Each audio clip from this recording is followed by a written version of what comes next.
Hello मैत्रिणींनो, आपल्या सर्वांची आवडती मालिका तू ही रे माझा मितवा या मालिकेच्या आजच्या सोमवार 15 डिसेंबरच्या एपिसोडमध्ये एकानंतर एक जबरदस्त ट्विस्ट आले आहेत.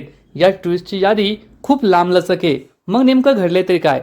सगळ्यात आधी तर पुन्हा एकदा ईश्वरी आणि अर्णव या दोघांमध्ये गैरसमज झाला.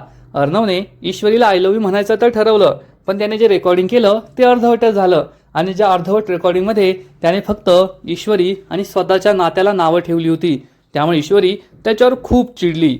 आणि मग दुसरीकडे राजेशने ज्या दाद्याकडून पैसे उधार घेतले होते त्याचा बॉस आला. त्याचा हा बॉस तर राक्षसच होता. आणि या राक्षसाने राजेश नावाच्या दुसऱ्या राक्षसाची चांगली जिरवली आणि चक्क त्याचा जीव घेण्याचा प्रयत्न केला, त्याला मारण्याचा प्रयत्न केला. मग आता राजेश वाचतो की नाही हे तर पुढील एपिसोडमध्ये कळेल. पण आजी जी मागील अनेक दिवसांपासून गायब होती ती आजी परत आली आहे आणि एक आनंदाची बातमी घेऊन आली आहे. अर्णवच्या घरी श्री दत्त यांचा उत्सव होणार आहे आणि या उत्सवामध्ये अर्णव आणि ईश्वरी हे दोघे जोडीने पूजा करणारे. सोन्याच्या पादुका अर्णवच्या घरी येणारे आणि राजेश याच पादुका चोरण्याचा प्रयत्न करेल. म्हणजे एकूणच आता या मालिकेत एकानंतर एक जबरदस्त ट्विस्ट येत आहे. मग हे सगळं नेमकं घडलं तरी कसं हे जाणून घेण्यासाठी हा व्हिडिओ शेवटपर्यंत नक्की पहा.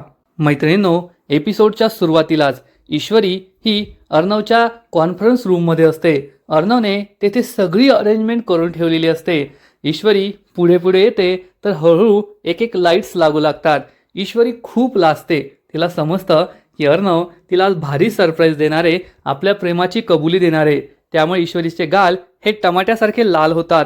ती खूप लाजत असते, ब्लश करत असते. तेवढ्यात तिला एक नोट दिसते. या नोटवर लिहिलेलं असतं, मिस इंदोर स्पीकर ऑन कर. ईश्वरी सर्वात आधी स्पीकर ऑन करते.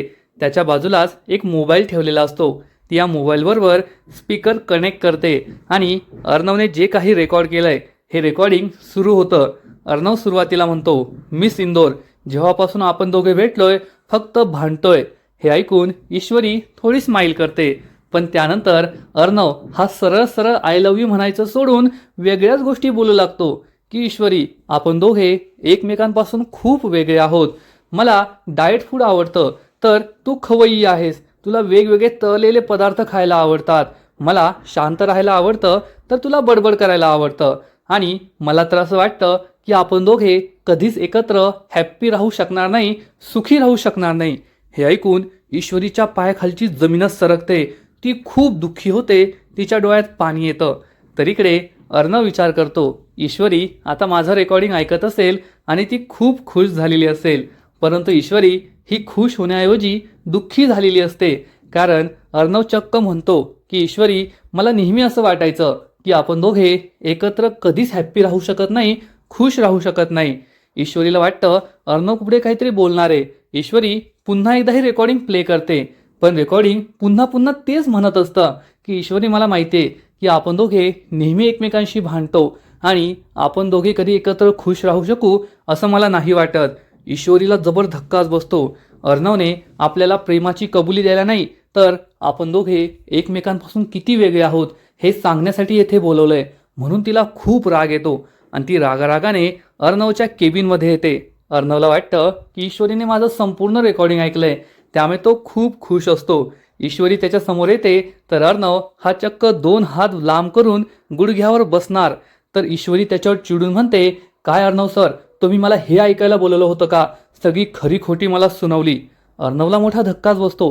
अर्णव विचारतो, कोणती खरी खोटी? तर ईश्वरी त्याला सांगते, आता तुम्हाला माझ्या तोंडून हे ऐकायचंय का?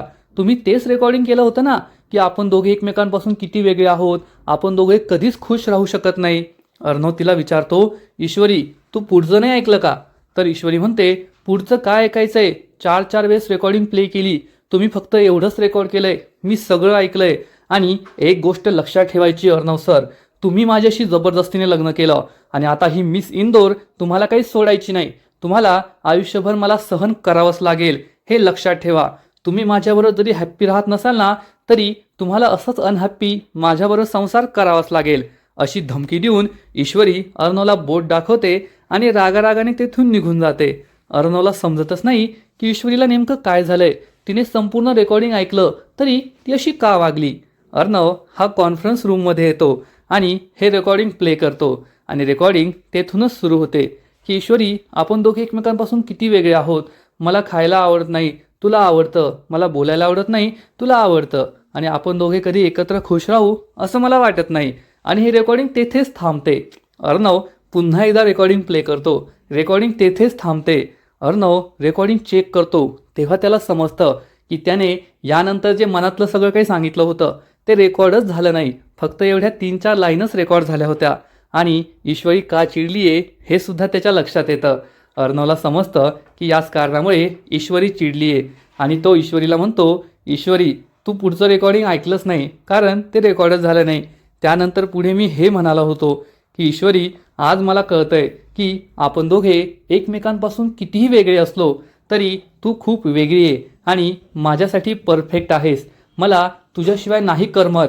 माझं तुझ्यावर खूप प्रेम आहे आणि तुझ्याशिवाय मी माझं आयुष्य इमॅजिनच करू शकत नाही. मी तुझ्यावर खूप प्रेम करतो. आय लव्ह यू ईश्वरी, असं अर्णव म्हणतो. पण हे सगळं ऐकायला ईश्वरी तेथे नसते. ईश्वरीने अर्धवटच ऐकलेलं असतं आणि दुःखी होऊन चिडून ती तेथून निघून गेलेली असते. तर इकडे अंजली ही आजीला फोन करत असते, पण आजीचा फोनच लागत नाही. ईश्वरी घरी येते. ती चिडलेली असते. अंजली तिला विचारते, काय गं ईश्वरी, काय झालं? अर्णवने तुला काय सरप्राईज दिलं? ईश्वरी काही बोलणार तेवढ्यात अर्णव घरी येतो. ईश्वरी चिडून म्हणते, विचारा तुमच्या चिंटूला त्याने मला काय सरप्राईज दिलंय. अर्णव काही सांगणार इतक्यात मामी तेथे येते आणि म्हणते, काय गं अंजली, जावई बापू त्या स्क्रॅप डीलरकडे गेले की नाही? मामासुद्धा तेथे येतो. तर अंजली सांगते, त्यांनी मला सांगितलंय की जेव्हा त्यांना वेळ भेटेल ते स्क्रॅप डीलरकडे जाणार आहे. तर मामी ही पुन्हा एकदा ईश्वरीवर चिडते आणि म्हणते, पण तुम्हाला मला न विचारता हा उपद्व्याप करायला कुणी सांगितला होता? मला न विचारता माझ्या वस्तू तुम्ही का भंगारात दिल्या? अर्णव म्हणतो, मामी, त्या बॉक्समध्ये एवढं काय महत्त्वाचं होतं की तू एवढी चिडतीये? बॉक्स परत मिळवण्यासाठी तुझ्या जीवाचा इतका तळपापड होतोय. मामीला काय उत्तर द्यावं समजतच नाही. ईश्वरी मामीला म्हणते, मामी, तुम्ही माझ्याबरोबर चला, आपण त्या भंगाराच्या दुकानात जाऊया, तुमची ती संदूक परत आणूया. मामी चिडून म्हणते, तू नको माझ्या गोष्टीमध्ये लक्ष देऊ. मी माझी समर्थ आहे. मी जाईल, तो बॉक्स घेऊन येईल. तू नको मला अक्कल शिकू. आणि त्याच वेळेस आजी तेथे येते आणि विचारते, काय चाललंय येथे? आजीला पाहून सगळ्यांना खूप आनंद होतो. अर्णव, ईश्वरी, अंजली, मामा, मामी चांगलेच खुश होतात. आणि ही आजी नवीनच आजी आहे. आपल्या सर्वांना माहिती आहे की आजपर्यंत आजीची भूमिका 3 अभिनेत्रींनी साकारली आहे. आणि काही दिवसांपूर्वीच एक वेगळ्याच अभिनेत्रीने आजीच्या भूमिकेमध्ये प्रवेश घेतला होता. पण 1-2 एपिसोड नंतरच त्या पुन्हा एकदा बदलल्या आणि आता ह्या नवीन अभिनेत्रीच आजीची भूमिका साकारणार आहे. त्यांना पाहून सगळे खूप खुश होतात. तर इकडे दाद्या हा राजेशला घेऊन त्याच्या अड्ड्यावर येतो आणि राजेशला जोरात ढकलून देतो. राजेश त्याच्या ओरडतो, तुझी हिंमत कशी झाली? तर हा दाद्या म्हणतो, आवाज खाली, माझ्याशी नीट बोलायचं, जास्त शहाणपणा नाही करायचा, नाहीतर तुझी मुंडी येथेच पिरगावून टाकेल. राजेश चांगलाच घाबरतो आणि त्याच वेळेस एक भली मोठी गाडी तेथे येते. तेव्हा दाद्या म्हणतो, पहा, माझा बॉस येथे आलाय, आता तुझी काय हालत करतो ते पहा. राजेश चांगलाच घाबरतो. ही गाडी जेवढी मोठी असते त्या गाडीतून तेवढाच धिप्पाड असा बॉस बाहेर पडतो. हा माणूस खरंच एखाद्या राक्षसासारखा असतो. काळे कपडे, त्यावर काळ्या रंगाचा टिळा, गळ्यामध्ये सोन्याच्या अशा जाड जाड माळा आणि त्याचं ते एकूणच लुक हा खूपच जबरदस्त असतो. आणि त्याला पाहून राजेशची चांगलीच टरकते. तो खूप घाबरतो. हा बॉस खुर्चीवर येऊन बसतो आणि राजेशला इशारा करतो की माझे बूट साफ कर. दाद्या लगेच राजेशला एक कपडा देतो आणि बूट साफ करायला सांगतो. राजेशला हे खूप अपमानजनक वाटतं, अपमानास्पद वाटतं आणि तो हट असं म्हणून हा कपडा फेकून देतो. पण हा बॉस पुन्हा एकदा त्याला कपडा पुसायला सांगतो. त्यामुळे दाद्या चक्क तिची गचंडी पकडतो आणि या बॉसच्या पायाजवळ त्याला नेऊन आपटतो आणि म्हणतो, गपचूप बूट पुसायचे, नाहीतर तू जिवंत नाही राहणार. राजेशचा नाईलाज होतो. त्याच्या डोळ्यात पाणी आलेलं असतं. मैत्रिणींनो, ज्या राजेशने आजपर्यंत ईश्वरी, अर्णव, अंजलीला इतका त्रास दिलाय, त्या राजेशला या अवस्थेत पाहायला तुम्हाला खूपच मजा येईल. ते म्हणतात ना, शेरास सव्वा शेर. तुम्ही कितीही स्वतःला शेर समजलं, आज ना उद्या तुम्हाला सव्वा शेर भेटतोच. आणि या राजेशला सुद्धा सव्वा शेर भेटलाय. या दाद्याचा बॉस त्याची चांगलीच जिरवतो. राजेशचा नाईलाज होतो. डोळ्यात तो पाणी आणतो, पण या बॉसचं बूट पुसतो आणि रडू लागतो. त्याच्या हातात काहीच नसतं, त्याचा नाईलाज झालेला असतो, तो खूप घाबरलेला असतो. तर इकडे घरातील सगळेजण आजीचं स्वागत करतात. ईश्वरी आजीला नमस्कार करते. आजीसुद्धा तिच्याशी प्रेमाने वागते, तिला आशीर्वाद देते. तर मामा विचारतो, तू आई अचानक कशी आली? आम्हाला सांगायचं ना, काय झालंय? तर आजी सांगते की आपल्या घरी श्री दत्त पादुका येणार आहेत आणि या सोन्याच्या पादुका आहेत. हा मान सहजासहजी कोणाला नाही मिळत, तो आपल्याला मिळतोय आणि हा मान यावर्षी आपल्याला मिळालाय. आणि यावर्षी ईश्वरी आणि अर्णव हे दोघे पूजेला बसतील. हे ऐकून अर्णव तोंड वाकडं करतो, कारण अर्णवचा देवावर विश्वास नाहीये. पूजा वगैरे करायला त्याला आवडत नाही. तर आजी म्हणते, अर्णव मी तुला विचारत नाहीये, तुला सांगते, कारण हा मान मिळणं काही सोपी गोष्ट नाहीये, छोटी गोष्ट नाहीये. आणि तुझ्या आईचं सात्विकाचं हे स्वप्न होतं. जोपर्यंत ती जिवंत होती तोपर्यंत हा मान आपल्याला नाही मिळाला. आत्ता मिळालाय, तर तू आणि ईश्वरीने ही पूजा करायची आणि आपल्याला लवकरात लवकर ही सगळी तयारी करायची. मामा चांगलाच खुश असतो. ईश्वरी आणि अर्णव एकमेकांकडे पाहत असतात. ईश्वरी त्याच्याकडे रागारागाने पाहते, पण आपल्याला जोडीने पूजा करायला मिळते म्हणून ईश्वरी सुद्धा खुश असते. अर्णवला सुद्धा आनंद झालेला असतो. आजी विचारते, ते सगळं ठीक आहे, पण मी येण्याआधी ही वल्लरी इतक्या जोरजोरात का ओरडत होती? तिचा काय प्रॉब्लेम आहे? तर मामा म्हणतो, जाऊ दे नाही, तिचं तर नेहमीच आहे, त्याकडे काय लक्ष द्यायचं? त्यामुळे मामी ही आणखीनच चिडते. तेवढ्यात आकाश तेथे येतो आणि आजीला पाहून चांगलाच खुश होतो. अंजली आजीला म्हणते, आजी चल ना, मला तुला खूप काही सांगायचंय. असं म्हणून ती आजीला आपल्या बरोबर घेऊन जाते. तर अर्णव आणि ईश्वरी एकमेकांकडे रागानेच पाहत असतात आणि दोघेही रूममध्ये जातात. मामी विचार करते, काय गोल्डन चान्स होता, इतका मोठा उत्सव घरात, आणि त्यात जर का ईश्वरीच्या आईचं आणि अर्णवच्या बापाचं लफडं सगळ्यांना समजलं असतं तर किती मजा आली असती. एक खूप मोठा चान्स माझ्या हातातून गेला, म्हणून वल्लरी खूप दुःखी होते. तर दुसरीकडे राजेश या दाद्याच्या बॉसचे बूट साफ करत असतो. तेव्हा हा दाद्या त्याची गचंडी पकडतो आणि म्हणतो, जागेवर बसायचं, बॉसच्या पायाजवळ येथून हलायचं नाही. राजेशला हा अपमान सहन होत नाही. त्याच्या डोळ्यात रक्त उतरलेलं असतं, डोळ्यात पाणी आलेलं असतं, पण त्याचा नाईलाज असतो. या दाद्यासमोर, बॉससमोर आणि त्यांच्या गुंडांसमोर राजेशची डाळ गळतच नाही. त्यामुळे तो तसाच बसून राहतो. पण हा बॉस खूप डेंजरस असतो. तो राजेशला म्हणतो, मला दोन लोक आवडत नाही. पहिलं तर जे खोटं बोलतात ते, आणि दुसरं जे फसवतात ते, आणि तू हे दोन्ही ये. त्यामुळे आता तुझा जगून काही फायदा नाहीये. तसंही तू माझे पैसे दिले नाहीये, त्यामुळे तुझ्यासारख्या मच्छराला जगुण्याचा काही अधिकार नाहीये. तुला मी आजच मारून टाकतो. तसंही आजचा मुहूर्त खूप चांगला आहे. राजेशच्या पायाखालची जमीनच सरकते. आता आपलं काही खरं नाही, आपण मरतोय असंच त्याला वाटतं. आणि तो या बॉससमोर गयावया करू लागतो. बॉस, मी तुमचे 5 लाख रुपये दिले, उरलेले पैसे सुद्धा लवकरच देणार आहे. मी या दादांना सुद्धा तेच सांगत होतो, पण ते माझं ऐकून घ्यायलाच तयार नाहीये. मी तुम्हाला पैसे देतो ना, पण मला मारू नका, माझ्यावर कृपा करा, मला मुदतवाढ द्या. पण हा बॉस खूप चिडतो आणि चक्क राजेशची गसंडीच पकडतो आणि म्हणतो, काय रे, मला काय येडाबिडा समजला की काय? तू मुदतवाढ मागणार, मी तुला मुदतवाढ देणार आणि त्यानंतर तू गायब होणार. मी काय या धंद्यात काल नाही आलोय, अनेक वर्षांपासून हा धंदा करतोय, त्यामुळे मला नाही शेंडी लावायची. असं म्हणून हा बॉस चक्क राजेशचा गळा जोरात आवळतो आणि राजेशचा श्वास हा रोखू लागतो. राजेशला श्वासच घेता येत नाही, त्याला खूप त्रास होत असतो. आता त्याचा जीव जातो की काय असं वाटत असतं. म्हणजे ज्या राजेशने आजपर्यंत ईश्वरी, अर्णव, ईश्वरीचे आईबाबा, घरातील सगळ्यांना, अंजलीला किती त्रास दिलाय, तिच्या पोटातल्या होणाऱ्या बाळाला किती त्रास दिलाय, आणि याशिवाय अनेकांचे आयुष्य, संसार त्याने उद्ध्वस्त केले असतील, आणि त्या राजेशला आता त्याच्या पापांची फळं भोगावी लागताय.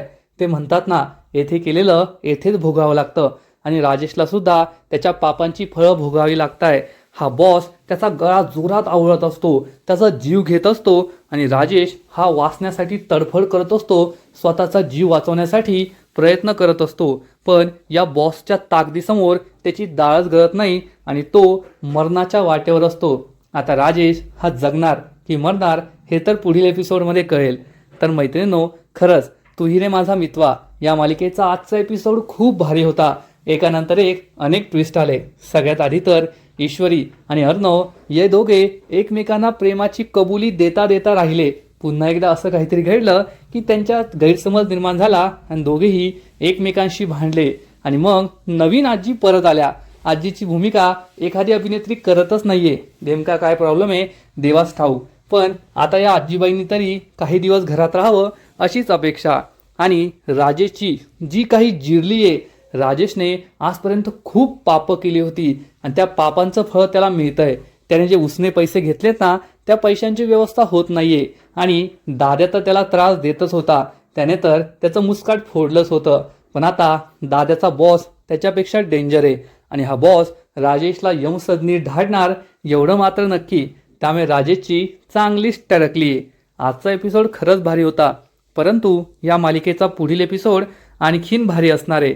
कारण अर्णव आणि ईश्वरी हे दोघे एकमेकांना पुन्हा एकदा कोड्यात प्रश्न विचारतील. सरळ सरळ आय लव्ह यू नाही म्हणणार. अर्णव हा ईश्वरीला विचारेल, तू मला आता नवरा मानतेय म्हणजे तू आपलं लग्न सुद्धा मान्य केलंय का? तर ईश्वरी त्याला म्हणेल, सर तुम्ही एवढे बुद्धू आहात का? एवढी मोठी कंपनी चालवता, नवीन नवीन प्रोडक्ट लॉन्च करता, देशात नाही तर विदेशात बिझनेस करता, पण तुम्हाला एवढं पण कळत नाही का? तुमच्या बायकोने तुम्हाला नवरा मानलंय, मग संसार सुरू करायला हवा ना, लग्न सुद्धा मान्यच केलं असेल. आणि हे ऐकून अर्णव चांगलाच खुश होईल. अर्णव आणि ईश्वरी या दोघांमध्ये पुन्हा एकदा लुटुपुटूची भांडणं सुरू होतील. पण आता ईश्वरीला फक्त अर्णवचं प्रेमच नाही जपायचंय, तर एवढ्या मोठ्या घराण्याची सून आहे, त्याचं कर्तव्य सुद्धा पार पाडायचंय. आता आजी परत आली आहे, त्यामुळे आजी ही ईश्वरीवर जबाबदाऱ्या सोपवणार आहे. आजी ही ईश्वरीला बोलून घेईल आणि तिला म्हणेल, आपल्या घरामध्ये श्री दत्त यांचा मोठा उत्सव होणार आहे. सोन्याच्या पादुका येणार आहे आणि त्याची पूजा आपल्याला करायची आहे. खूप लोक येतील, त्यामुळे मला एकही चूक झालेली चालणार नाही. एकही चूक झाली तर मी तुला कधीच माफ करणार नाही. त्यामुळे ईश्वरी ही चांगलीच घाबरेल. आपल्याकडून कोणती चूक होता कामा नये आणि हा उत्सव योग्य रीतीने पार पाडावा अशीच तिची इच्छा असेल. पण तिची ही इच्छा पूर्णपणे न करण्यासाठी राजेश सारखा राक्षस त्या घरात आहे. कारण हा जो बॉस असेल तो राजेशला म्हणेल की तुला मी फक्त 2 दिवसांची मुदत देतोय. जर 2 दिवसांच्या आत तू माझे पैसे परत नाही न केले तर मी तुला कुत्र्यासारखा तुडवणार, तुला खूप मारणार, तुला जिवंतच नाही ठेवणार. त्यामुळे राजेश चांगलाच घाबरेल आणि स्वतःचा जीव वाचवून तो अर्णवच्या घरी परत येईल. तेव्हा अंजली त्याला सगळं सांगणार की आजी परत आली आहे आणि आजीने आपल्या घरामध्ये मोठा उत्सव करायचं ठरवलंय. आपल्या इथे चक्क सोन्याच्या पादुका येणार आहे आणि या खूप पुरातन काळच्या आहेत. हे ऐकून राजेशचे कान टवकारतील, डोळे चांगलेच खुश होतील.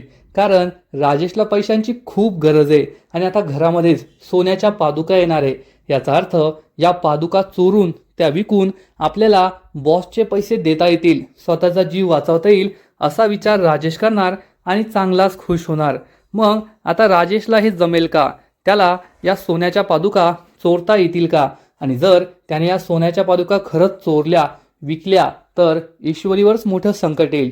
कारण आजीने ही सगळी जबाबदारी ईश्वरीवर दिलेली असेल आणि ईश्वरीने या पादुकांची नीट काळजी घेतली नाही. या पादुका चोरीला गेल्या, त्याचं संपूर्ण खापर हे ईश्वरीच्या डोक्यावरच फुटणार आणि मग आजी तिलाच दोषी ठरवणार एवढं मात्र नक्की. तर मैत्रिणींनो, खरंच आता तू ही रे माझा मितवा या मालिकेमध्ये रंगत वाढत चालली आहे. इतक्या दिवस फक्त ईश्वरी आणि अर्णव या दोघांचा रोमांस, त्यांचं लुटुपुटूचं भांडण आणि त्यांनी एकमेकांना आय लव्ह यू कधी म्हणायचं याच्या आजूबाजूला फिरणारी मालिका आता ईश्वरी ही आपलं घर कसं सांभाळते, आजीने दिलेल्या जबाबदाऱ्या कशा पार पाडते या दृष्टीने येणार आहे. आणि राजेशला स्वतःचा जीव वाचवायचा आहे. एकतर राजेश हा घरातील सोन्याच्या पादुका चोरून त्या बॉसचं कर्ज फेडणार किंवा मग ईश्वरी त्याला हे करण्यापासून रोखणार आणि मग हा बॉस राजेशची चांगली धुलाई करणार, त्याचा जीव घेणार एवढं मात्र नक्की. तर मैत्रिणींनो, तुम्हाला काय वाटतं, या युद्धात राजेश जिंकणार की ईश्वरी जिंकणार? ईश्वरी हा उत्सव चांगल्या प्रकारे साजरा करू शकेल की नाही नक्कीच कमेंट करून सांगा. आणि तू ही रे माझा मितवा या मालिकेचे असेच नवीन नवीन अपडेट्स सर्वात आधी जाणून घेण्यासाठी व्हिडिओला लाईक करा, शेअर करा, चॅनलला सबस्क्राईब करून बेल आयकॉनवर क्लिक करा. म्हणजे मालिकेचे नवीन नवीन अपडेट्स तुम्हाला सर्वात आधी मिळत राहतील. खूप खूप खूप धन्यवाद.